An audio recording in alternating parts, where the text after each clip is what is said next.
en la segunda pedí que hicieran sala, mesas. Se rieron de mí. Hasta el paquete de día. Dicho al lado. Yo no había salido de la sala cuando la habían vendido, regalado, no sé qué haber hecho. Y yo les encuentro estupidez, ¿no? Son comodísimos, no se lo trae para acá.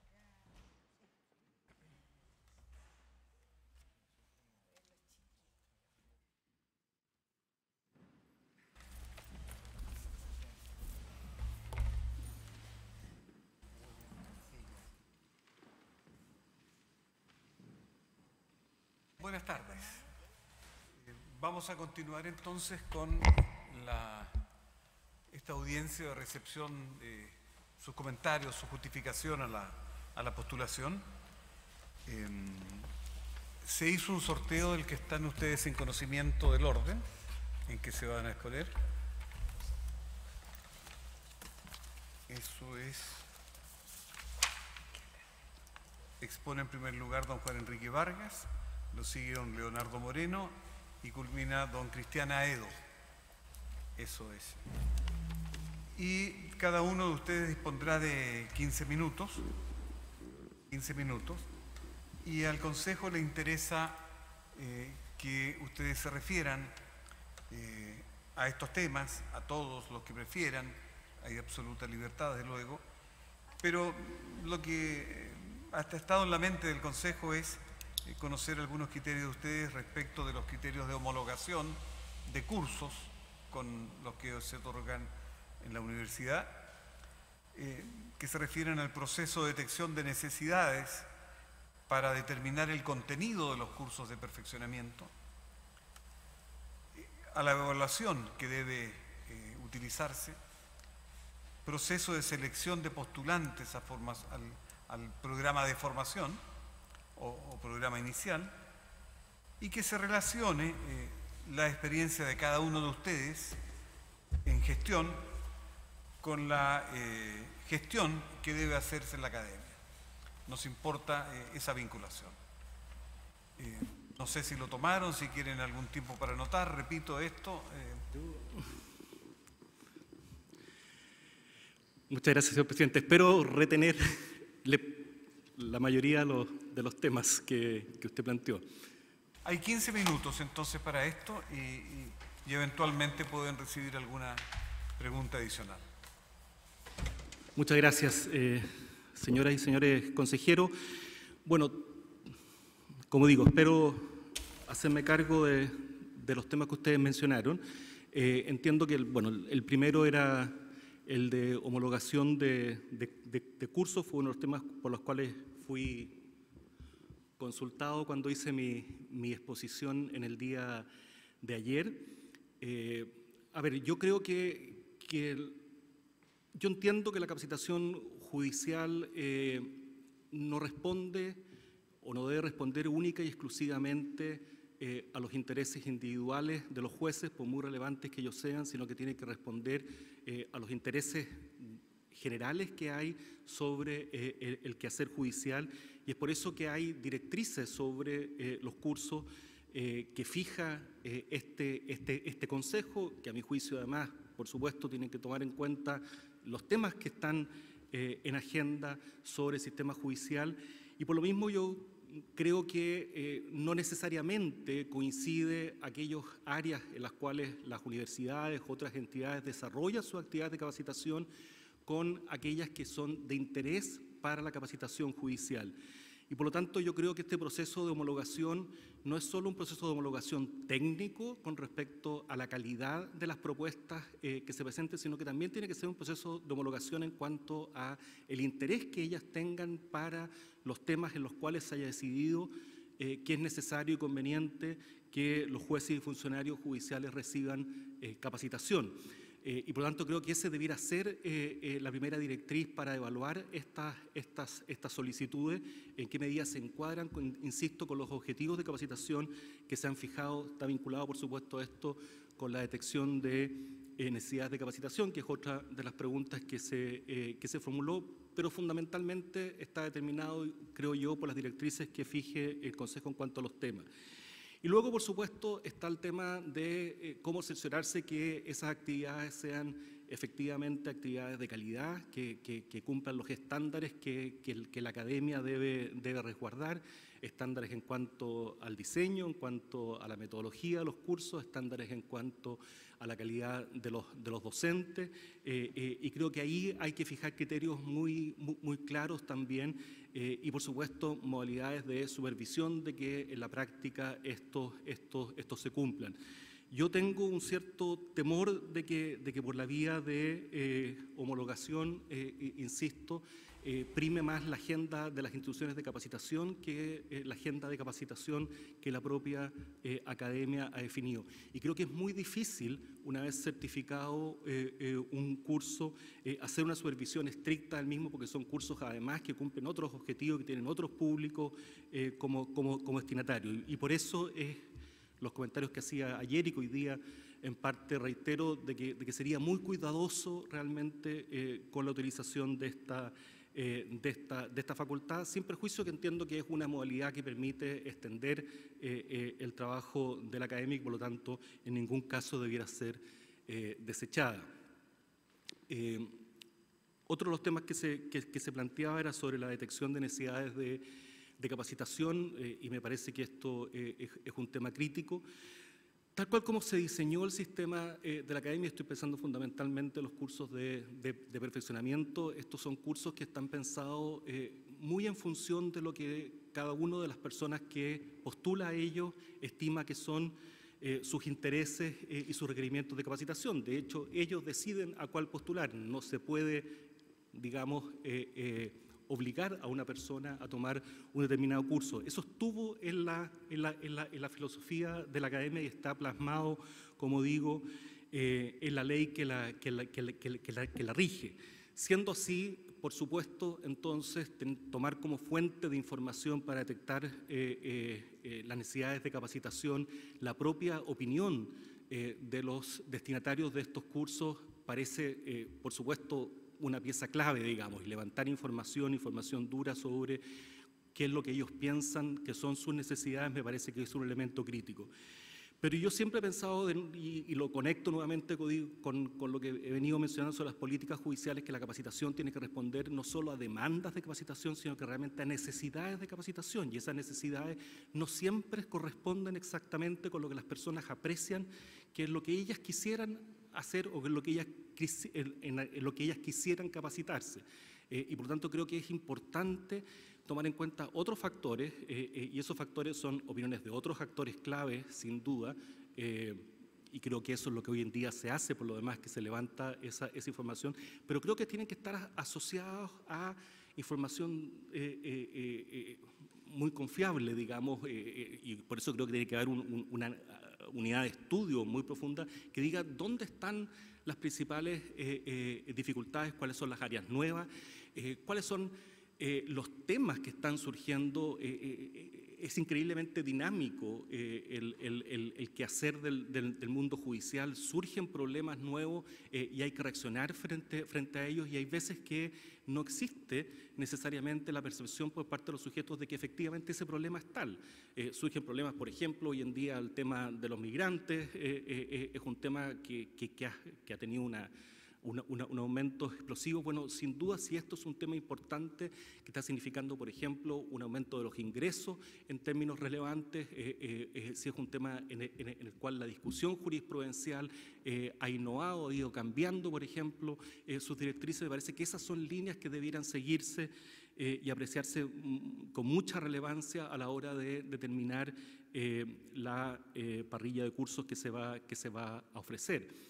Creo también que, por supuesto, las políticas que se implementen, una vez más, si hay reformas judiciales que se dictan, debe haber una estrategia de seguimiento de esas reformas muy intensa y que tiene que traducirse en una estrategia de capacitación particular. Digamos, hoy día estamos, no sé, implementando todo el tema de la nueva forma de comparecencia de los menores en ciertas causas con las entrevistas grabadas, en fin, bueno, eso por supuesto requiere de una estrategia en que la capacitación es una pieza fundamental y debe estar a disposición de su implementación.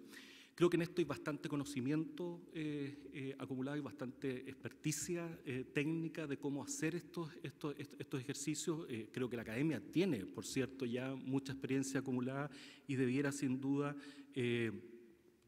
potenciarse para ser cada vez más ajustado su oferta de capacitación. Una de las cosas que impresiona al ver, eso sí, es que la oferta de capacitación de la academia es muy extensa y por esta necesidad de respuesta a un poder judicial muy grande en que jueces y funcionarios tienen necesariamente que tener la posibilidad de postular a cursos para poder recibir la calificación a la que aspiran.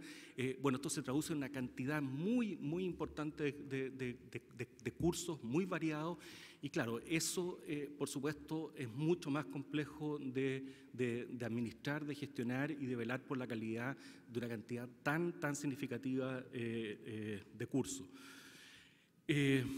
Otra de las preguntas que se me formulaba tiene que ver con los criterios de selección. Entiendo que esto está pensado con respecto al programa de formación, si no entendí mal, señor presidente.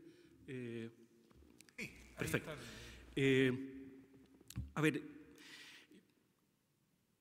yo creo que primero que nada hay que hacer un esfuerzo muy intenso por ajustar la oferta de los cursos de formación a las demandas que haya sobre necesidades de nuevos cargos judiciales dentro del escalafón primario del Poder Judicial. Yo veía las cifras que entregaba la academia y en general hay un porcentaje de los egresados empleados bastante significativo, pero mi impresión es que esto en los últimos años ha tendido a decaer. No sé si simplemente por la latencia, lo que se demoran en obtener cargos, pero además lo que me ha tocado escuchar de que está costando más a los egresados acceder a cargos judiciales. Yo no sé si esto es porque, digamos, creo que hay que tener más información dura para poder hacer un juicio, pero lo digo en relación a los criterios de selección porque me parece que mientras menos cargos sean los que tenga que ofrecer,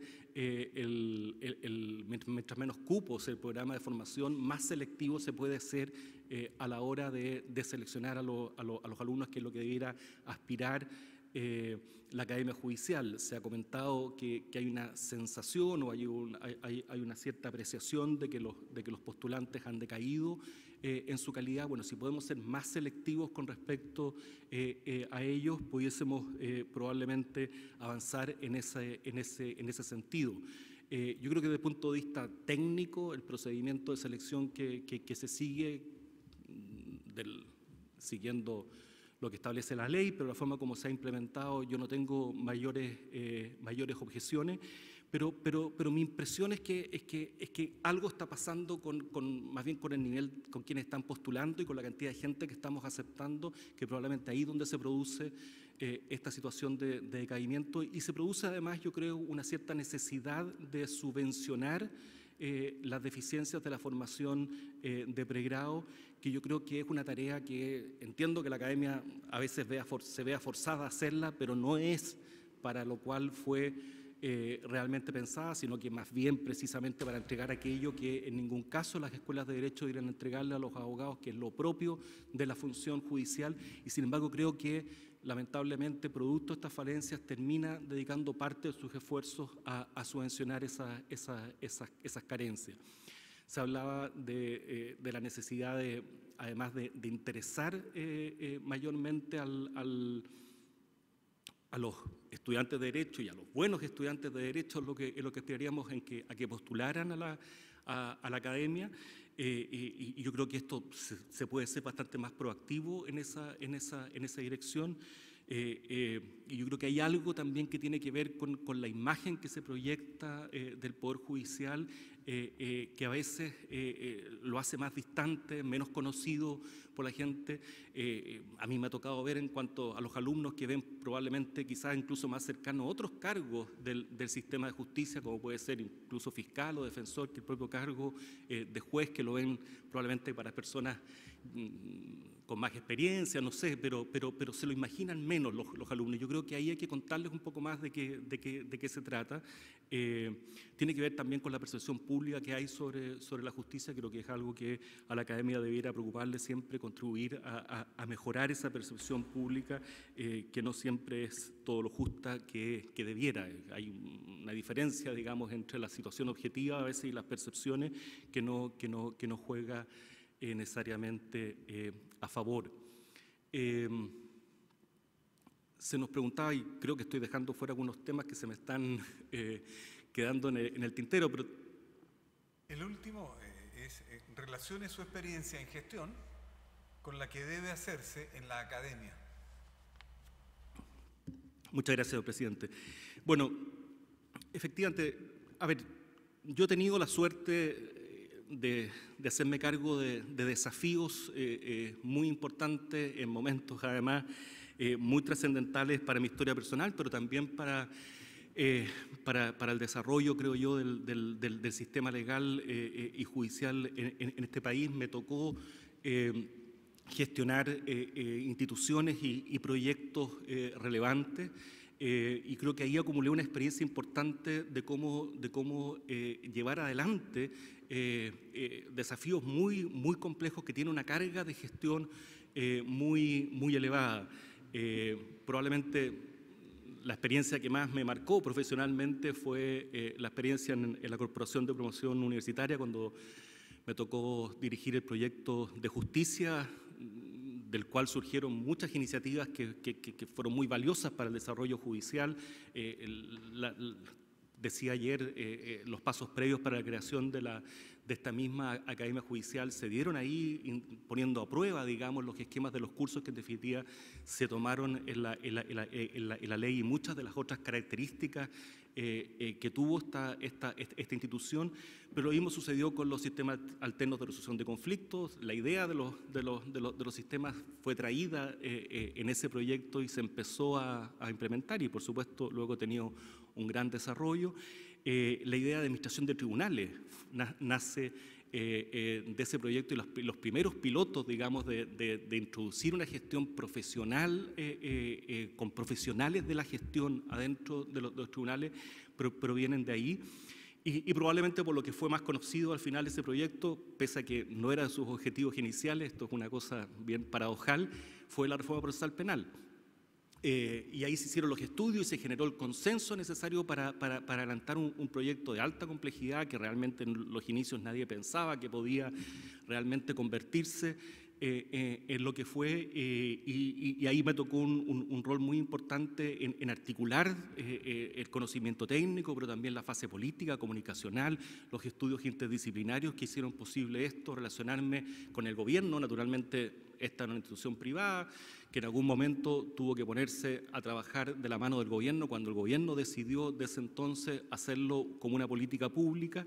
En ese momento pensábamos que nosotros íbamos a desaparecer como actores, pero se nos pidió que acompañáramos el proceso, y de hecho así lo hicimos hasta muy avanzada su implementación. Me tocó participar en las comisiones de evaluación de la reforma, que se realizaron varias de ellas, recuerdo al menos 3 o 4, en ese rol, y probablemente la experiencia de llevar adelante un proyecto de innovación importante, articulando distintos actores, participando en una discusión política de relevancia, es sin duda lo más importante que creo haber hecho. Pero luego me tocó también crear el Centro de Estudios de Justicia de las Américas, que fue en una época en que ya la cooperación internacional, que había sido un actor muy clave en los procesos de reforma y que de hecho había estado en el proyecto de CPU como financista, en ese caso era el gobierno de Estados Unidos. La cooperación en general empieza a retirarse a fines de la década de los 90, y una estrategia para darle continuidad a los procesos de reforma en que todos los países de América Latina estaban inmersos fue crear un organismo internacional en el marco de la OEA para asumir esas tareas. Ese fue el Centro de Estudios de Justicia de las Américas, y me tocó ser su primer director ejecutivo, montarlo, crearlo desde cero, negociar el acuerdo de sede con Chile y ver desde las cosas más prosaicas hasta desarrollar una estrategia y darle un contenido a lo que iba a ser esta institución. Trabajó muy de la mano de los procesos de reforma en prácticamente todos los países, un énfasis particular en la reforma procesal penal, que era la que en ese entonces era la más relevante, pero luego fue derivando también hacia otros temas, por ejemplo, temas vinculados a corrupción judicial, temas vinculados a reforma procesal civil y a otras reformas, temas vinculados a gobierno. Y también, bueno, fue una experiencia, 8 años estuve ahí, dos periodos como director ejecutivo, que era el máximo posible. Fue una experiencia muy rica de trabajo, ya no tanto en Chile, más bien Chile en ese momento pasó a ser más bien la imagen que se le mostraba al resto de los países de lo que se podía hacer con una reforma bien encaminada, y en ese sentido fue muy relevante, pero no tanto como intervención directa en el país. Y luego tuve la oportunidad de ser decano de la Facultad de Derecho de la Universidad de Diego Portales por 9 años hasta el año recién pasado. Y claro, y ahí tuve que gestionar lo que es una institución que se dedica precisamente, intensamente a la capacitación, con todos los desafíos que tiene gestionar este tipo de instituciones, y ahí aparecen los temas de evaluación, que eran los que se me había quedado en el tintero. Yo decía ayer, es muy difícil velar por la calidad de las actividades de capacitación, porque la sala de clase es como una caja negra, uno no sabe lo que pasa adentro, lo que tiene es información de segunda mano muchas veces, y por lo tanto es difícil formarse una idea. Tiene las evaluaciones que hacen los alumnos, pero a veces el profesor es demagogo y con eso los alumnos están felices y no necesariamente hay información certera. Tiene la información del profesor, pero a veces la información del profesor está sesgada por su propio punto de vista. Entonces, avanzar en cómo evaluar lo que hacía, sobre todo de la mano más de procesos de acreditación. A mí me tocó acreditar la Facultad de Derecho, se acreditó, fue la primera Facultad de Derecho que se acreditó por 7 años en el país. Así que tuve mucha oportunidad de aprender de cómo hacer eso, cómo darle seguimiento a los procesos de capacitación.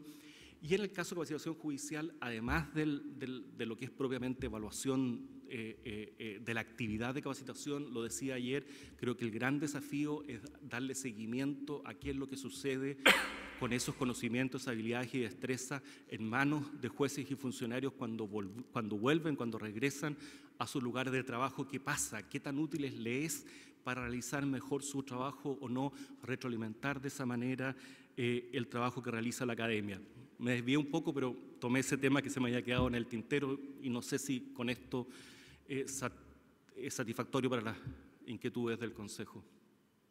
Bien, muchas gracias. ¿Preguntas? Gracias, muchas gracias. Me corresponde, señor Moreno.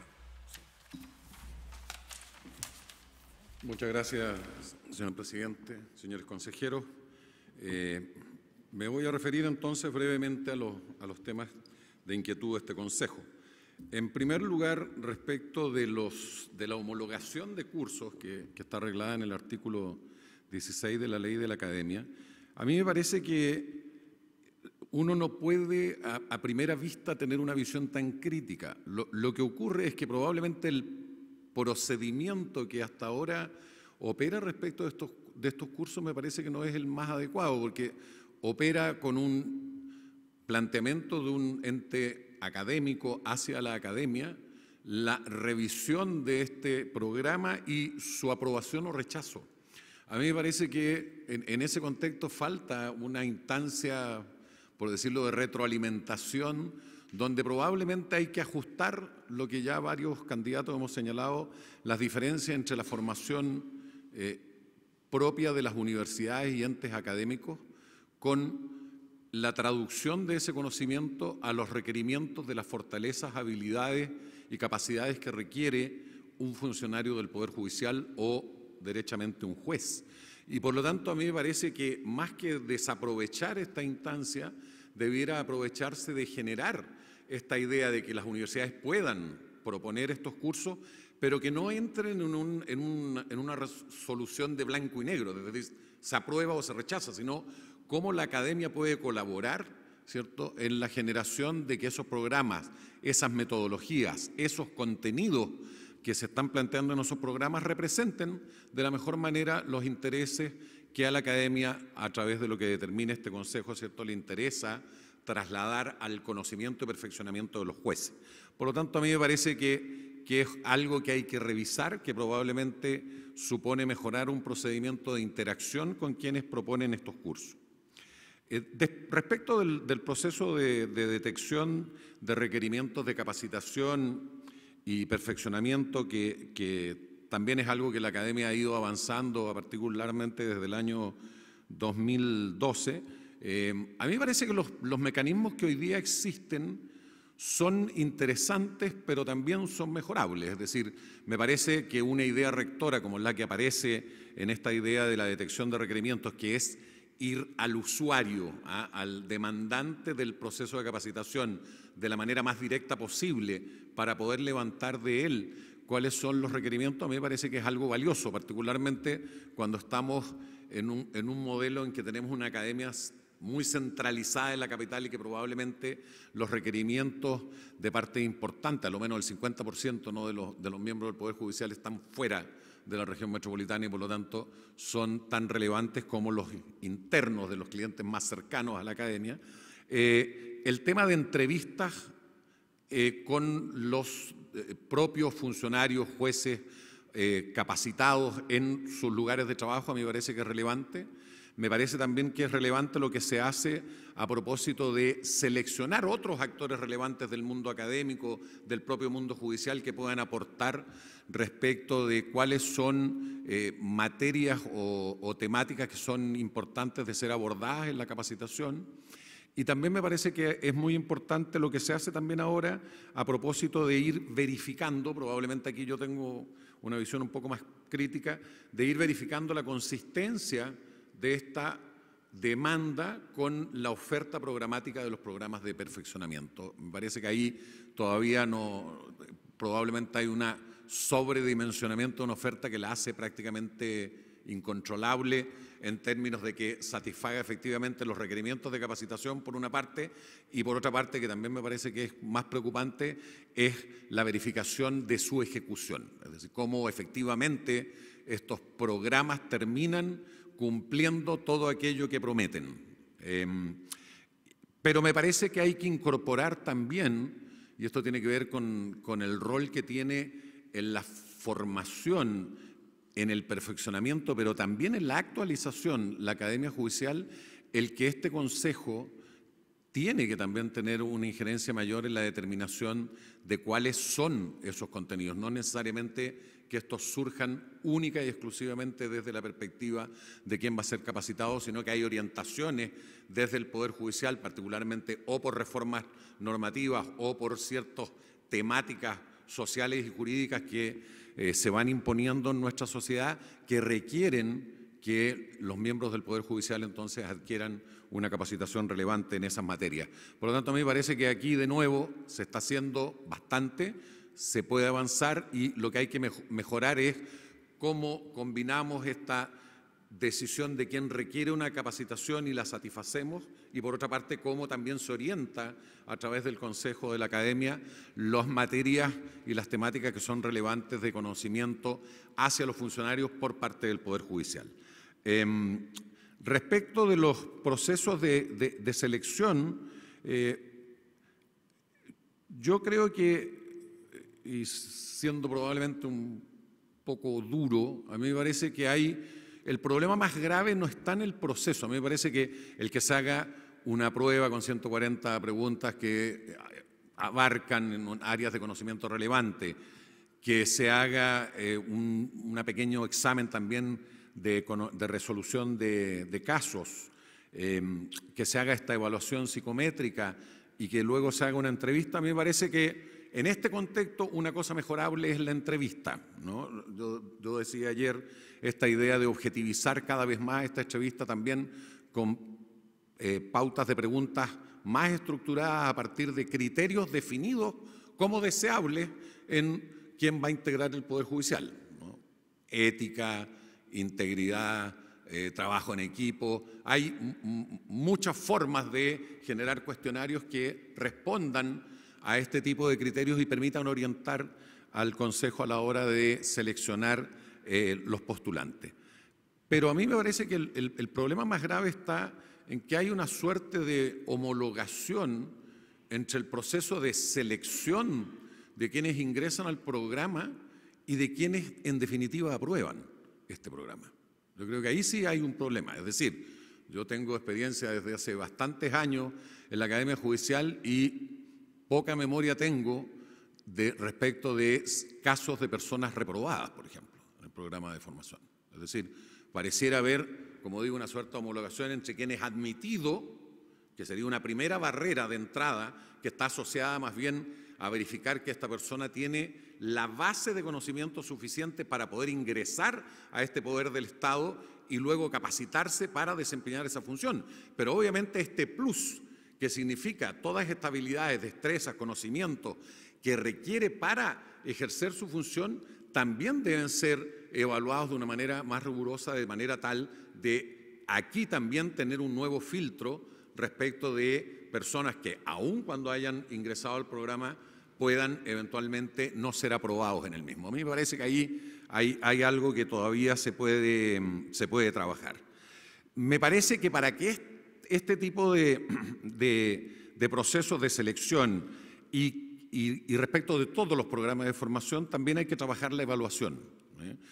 Como se señalaba ayer, a mí me parece que la evaluación está centrada mucho en la satisfacción del destinatario de la capacitación, incorporando coloquialmente preguntas asociadas a la infraestructura, a la luz, a la comodidad, incluso puede ser al café o al tiempo de descanso que se le da entre la impartición de este curso, que por supuesto son condiciones que hacen o habilitan que se pueda desempeñar correctamente, pero no tenemos evaluaciones que permitan, por ejemplo, determinar cuál fue el cambio que ocurrió en este alumno desde que ingresó a un programa o un curso de perfeccionamiento y la salida del mismo. Es decir, logramos los objetivos de la capacitación, se logró que esta persona salga con adquisición de conocimientos nuevos.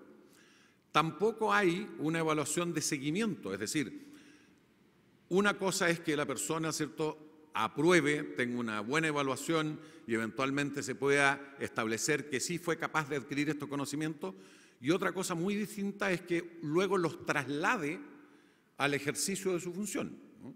Muchas veces uno hace cursos, los aprueba y después vuelve a hacer lo mismo que ha seguido haciendo siempre, ¿no? Entonces, ¿cómo cambiamos esta cultura de trabajo? ¿Cómo logramos que estos nuevos conocimientos efectivamente se transformen en un enriquecimiento de la función? También tiene mecanismos de evaluación, normalmente de pares o de superiores, o el propio traslado de equipos de capacitadores a los distintos lugares donde se desempeñan estas personas para verificar efectivamente este cambio, y también en cuentas, como decíamos ayer, de resultados que se aplican normalmente mucho tiempo después de haberse realizado este proceso de capacitación para verificar la internalización de estos nuevos procesos de trabajo o estas formas de realizar su función. A mí me parece que, como digo, en todos estos ámbitos la academia ha avanzado, ha innovado, ¿cierto? Se ha creado incluso un comité académico en el ámbito penal para los efectos de detectar las necesidades de capacitación, pero también verificar cuál es la oferta y la calidad de esa oferta, es decir, emitir hacia el Consejo una opinión consultiva respecto de si estos programas efectivamente satisfacen todas las cuestiones relevantes que hoy día se dan en el proceso penal, pero que, como digo, todavía podemos avanzar aún más en mejorar algunas de estas cuestiones.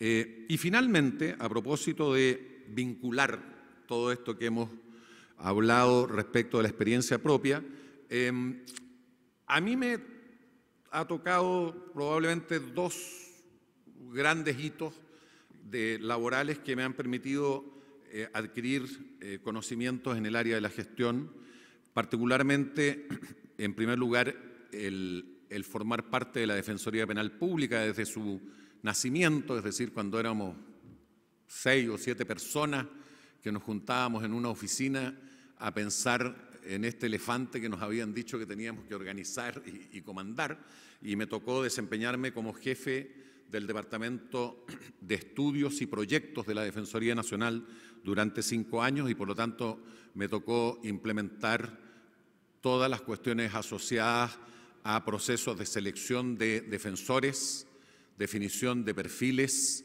generación de los sistemas de evaluación, donde también innovamos. Fue una de las primeras instituciones en que la selección de los defensores no solamente comprendía pruebas técnicas, sino unos exámenes de habilidad en técnicas de litigación. También nos tocó, a propósito de esto, organizar y delimitar el área de funciones y, por lo tanto, la gestión de todas las unidades de estudio a nivel nacional, porque no existían. Tuvimos que generar todos los perfiles de cargo de los defensores locales jefes.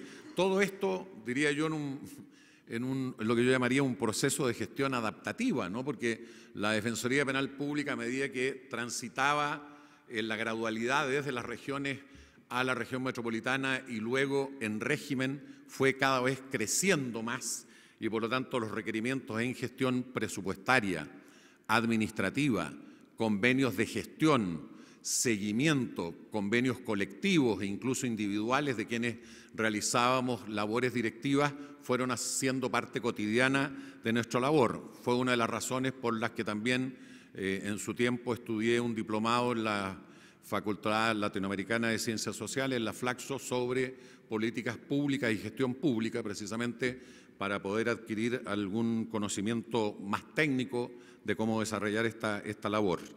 Y luego trasladarse a la Defensoría Regional Metropolitana Norte como defensor regional también durante 10 años, 2 periodos, y en que también me tocó organizar junto a mi equipo directivo todo lo que fue la implementación de la selección de los defensores, tanto públicos como licitados, su formación, su actualización y perfeccionamiento permanente, su evaluación, generar mecanismos de control de gestión de la labor de cada uno de los funcionarios administrativos de la región, pero también generar indicadores de control y de gestión de la labor de defensa, con toda la complejidad que eso significa de avanzar de indicadores meramente numéricos a indicadores de calidad. También en las defensorías, parte importante de la administración de un presupuesto cercano a los 6.000 millones de pesos, con 120 defensores más 80 funcionarios, significa manejar temas de clima organizacional, de gestión de recursos humanos que también son muy relevantes y particularmente la gestión financiera y el control de las empresas licitadas, tanto en el ámbito técnico como en el ámbito administrativo. Es decir, para nosotros tan importante como la labor de un defensor era verificar las condiciones de atención de público, verificar las condiciones de accesibilidad de las oficinas y otras cuestiones que tienen que ver con valores de la igualdad y la no discriminación, que también formaban parte de la gestión que en ese contexto me correspondió dirigir. Y finalmente, señor presidente, la actividad docente, pero particularmente la que me ha tocado en los últimos años a propósito de la dirección del Departamento de Derecho Procesal de la Facultad de Derecho de la Universidad Alberto Hurtado, donde me ha tocado integrar el comité directivo de la facultad y, por lo tanto, la toma de decisiones respecto de aspectos de gestión y administración al interior de la facultad, pero particularmente la tarea que me ha tocado desempeñar en el Comité de Innovación Curricular, que precisamente se ha generado en la universidad con el propósito de innovar respecto del currículum de la universidad y de las metodologías de enseñanza, precisamente para avanzar hacia metodologías más activas y participativas de los alumnos, lo que nos ha demandado también a nosotros como docentes una permanente capacitación en nuevas técnicas y metodologías de enseñanza. Gracias, señor.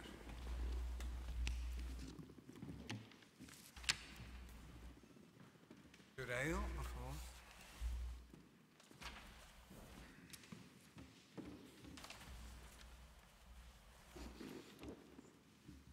Gracias.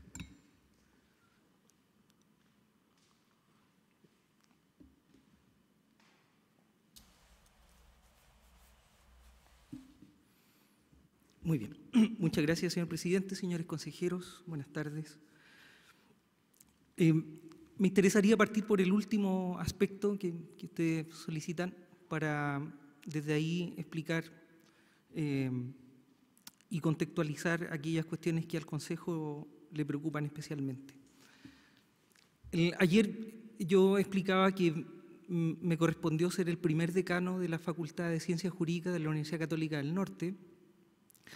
La facultad fue creada el año 2012, para nadie es un misterio que en el norte de Chile la tradición jurídica es bastante más nueva que en el resto del país. La primera facultad de Derecho en el norte de Chile se abrió en el año 91, en Iquique. En el año 93 se abren las escuelas de Derecho de Antofagasta y Coquimbo. Me correspondió, señores consejeros, organizar desde cero una facultad de Ciencias Jurídicas que tiene 1000 alumnos, que está posicionada en 2 regiones a 800 kilómetros de distancia, donde conviven 20 académicos de planta, 14 doctores, y donde existe un posgrado consolidado con más de 250 alumnos. Cuando se me nombró decano, se me pidió que trabajara en los primeros 3 años, que fue el periodo por el que se me nombró, en la creación de un plan de desarrollo estratégico para la facultad y en la jerarquización y promoción, y en un instrumento de jerarquización y promoción para los académicos de la facultad.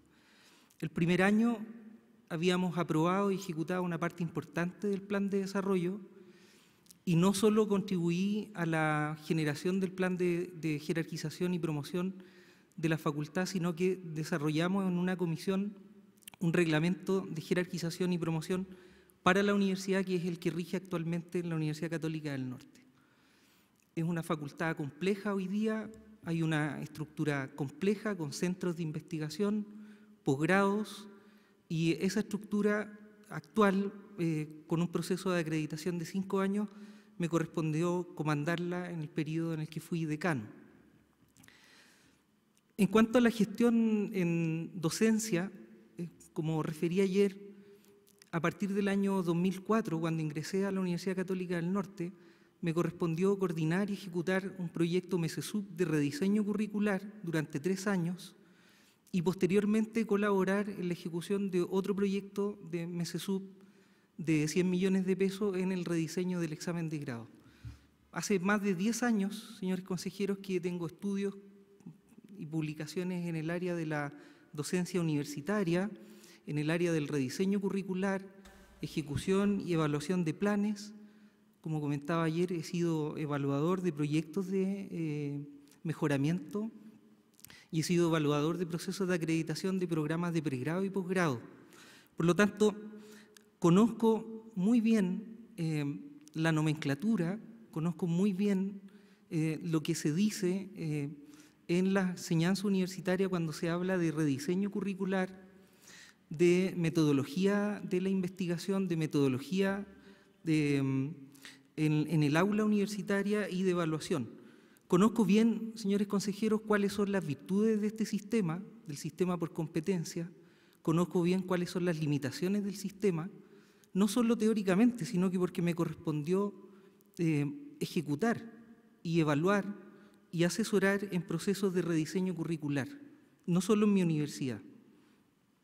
Y esta cuestión es importante porque esta experiencia en la investigación docente, en la gestión como decano, en la participación en comisiones universitarias y en la evaluación de programas de pre y posgrado en el país, me ha permitido tener un conocimiento muy profundo y exacto de cuáles son las virtudes y los límites que tiene la evaluación por competencia, el rediseño curricular, la metodología.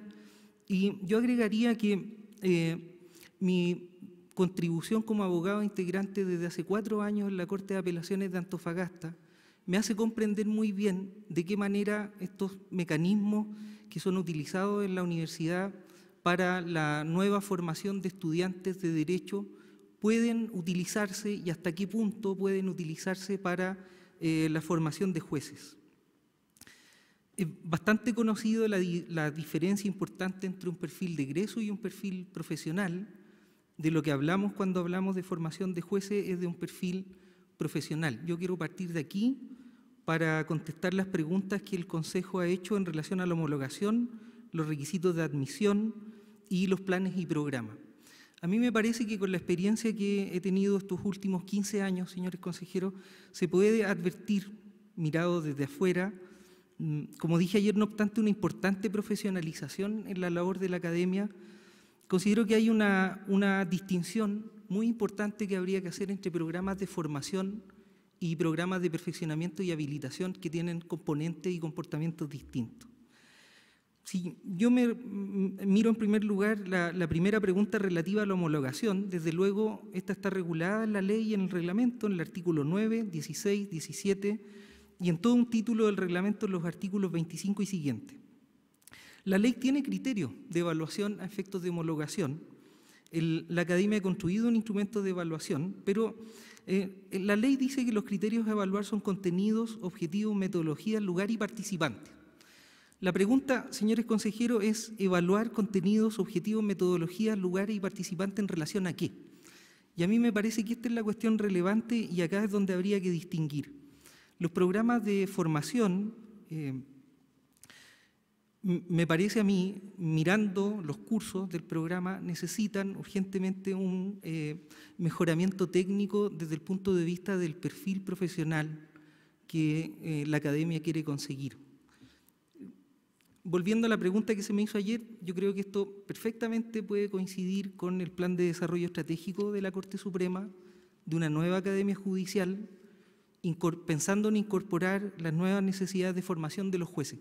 No solo hay que mirar los cursos, hay que dar una cierta estructura de acuerdo a lo que la academia persigue formar, en el caso de los cursos de formación.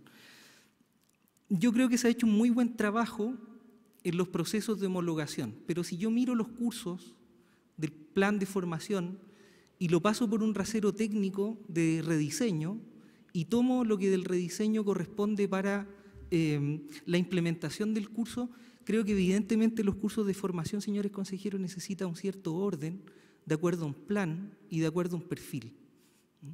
Yo he revisado uno por uno los cursos del proceso de formación, he revisado todos los objetivos y lo que encuentro es que, no obstante, uno pudiera entender que hay una cierta calidad en cada uno de los cursos y que por lo tanto se cumple con los criterios de homologación que exigen las normas de la ley y del reglamento uno por uno. La estructura del curso de formación debe estar sujeta a un perfil, insisto, de formación de jueces, y eso perfectamente podría ser empalmado con el plan de desarrollo estratégico de la Corte Suprema.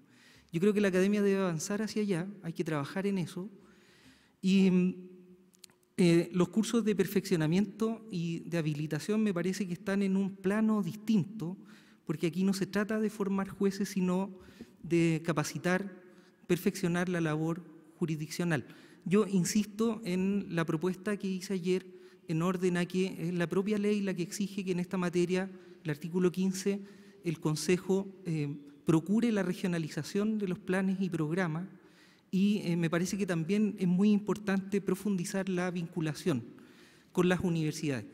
Señores consejeros, estoy convencido que hay que traer las bondades de los procesos de rediseño curricular de las universidades, pero tengo conocimiento exacto de qué es lo que no hay que traer en la formación de jueces en la Academia Judicial. Les digo desde la experiencia en la ejecución de planes y programas como decano, como académico, como evaluador, pero también como abogado integrante he podido ver cuáles son las necesidades que tienen los jueces en la operación de la actividad jurisdiccional. Por último, en cuanto a los requisitos de admisión, me parece que también nuevamente es el propio reglamento el que señala, como decía el colega recién, en la forma, en los artículos 31 y 33, el procedimiento de admisión. Nuevamente, uno no puede criticar a priori el proceso de admisión si no sabe exactamente qué es lo que quiere formar. Me parece a mí que habría que comenzar por una indagación seria, profunda, de las actuales necesidades del proceso de formación de jueces, mirando el plan de desarrollo estratégico de la Corte Suprema, dotar de contenido a lo que se pretende como nueva academia judicial y en función de ese contenido bajar el perfil en una estructuración de cursos que me parece desde ya que debe tener un componente más armónico entre el derecho público y privado y que debe tener un componente más armónico entre lo sustantivo y lo procedimental. Muchísimas gracias. Gracias, muchas gracias. ¿La pregunta? Gracias. Le agradecemos mucho su participación. Muchas gracias.